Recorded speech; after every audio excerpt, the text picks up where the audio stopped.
Hi friends, welcome to my channel. ఇవాల్టి recipe ఏంటో తెలుసా? ఎస్ అండి, viral lotus Biscoff cheese cake అనమాట.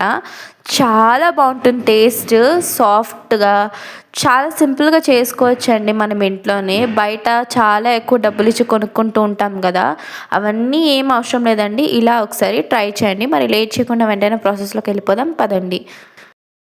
ముందుగా ఇక్కడ నేను లోటస్ బిస్కాఫ్ బిస్కెట్స్ని తీసుకున్నానండి. వీటికి ఇవే వాడతారు, ఇవి వాడితేనే టేస్ట్ చాలా బాగుంటుంది. ఇప్పుడు నేను ఒక మిక్సర్ జార్లోకి తీసుకొని దీన్ని ఫైన్ పౌడర్ లాగా గ్రైండ్ చేసుకుంటున్నాను. చూడండి, ఈ విధంగా గ్రైండ్ చేసుకోవాలి మనము. ఇప్పుడు నేను దీన్ని ఒక మిక్సింగ్ బౌల్లోకి ట్రాన్స్ఫర్ చేసుకుంటున్నాను.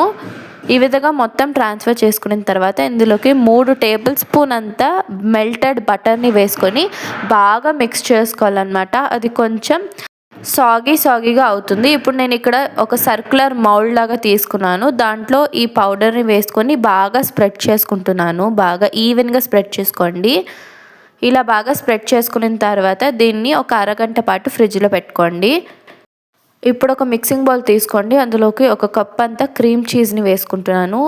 వేసుకున్న తర్వాత దీన్ని ఉండలేమీ లేకుండా బాగా మిక్స్ చేసుకోండి. చూడండి, ఇలా క్రీమీగా ఉంటుంది. ఇప్పుడు ఇందులోకి 1/2 టీ స్పూన్ అంతా వెనిలా ఎసెన్స్ వేస్తున్నాను. ఫ్లేవర్ చాలా బాగుంటుంది. వేసుకొని బాగా మిక్స్ చేసుకున్న తర్వాత ఇందులోకి 1/2 కప్ అంతా లోటస్ బిస్కాఫ్ స్ప్రెడ్ని వేస్తున్నాను. దీన్ని కూడా బాగా మిక్స్ చేసుకోండి. ఇలా ఉంటుందన్నమాట మనకి టెక్స్చర్. ఇప్పుడు మరో బౌల్లో 1/2 కప్ అంత కోల్డ్ హెవీ క్రీమ్ని తీసుకొని 4 టేబుల్ స్పూన్ షుగర్ పౌడర్ వేసుకొని బాగా మిక్స్ చేసుకోవాలి. క్రీమీగా రావాలి కన్సిస్టెన్సీ అంతవరకు. ఈ విధంగా వచ్చిన తర్వాత మనం ఇందాక బిస్కాఫ్ మిక్స్చర్ని పెట్టుకున్నాం కదా, అందులోకి దీన్ని ట్రాన్స్ఫర్ చేసేసుకోండి. చేసుకున్న తర్వాత బాగా మిక్స్ చేసుకోండి. ఉండలేమే ఉండకూడదు, జాగ్రత్తగా కలుపుకోండి. ఈ విధంగా కన్సిస్టెన్సీ వచ్చిన తర్వాత ఇందాక మనం బిస్కెట్ లేయర్ వేసాం కదా, దానిపైన ఈ లేయర్ని వేసుకొని దీన్ని కూడా బాగా స్ప్రెడ్ చేసుకోండి. ఈవెన్గా స్ప్రెడ్ చేసుకున్న తర్వాత దీన్ని కూడా ఒక 1 అవర్ పాటు ఫ్రిడ్జ్లో పెట్టుకోవాలి. అప్పుడే టేస్ట్ బాగుంటుంది, సెట్ అయిపోతుంది కూడా.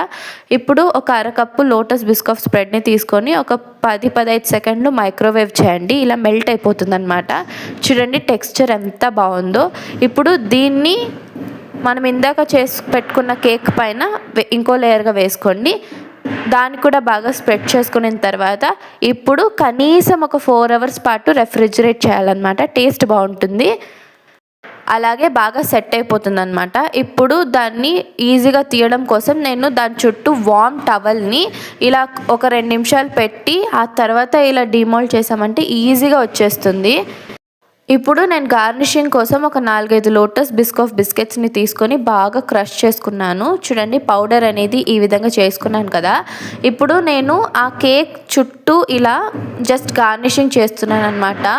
ఇలా మొత్తం వేసుకున్న తర్వాత కట్ చేసుకుని సర్వ్ చేసుకోండి. చాలా బాగుంటుంది. సింపుల్గా మీరే ఇంట్లో చేసుకోవచ్చు. దీన్ని తప్పకుండా ట్రై చేసి ఎలా ఉందో నాకు కామెంట్ సెక్షన్లో తప్పకుండా చెప్పండి. ఈ వీడియో కానీ నచ్చినట్లయితే లైక్ చేయండి, షేర్ చేయండి, సబ్స్క్రైబ్ కూడా చేసుకోండి. బాయ్.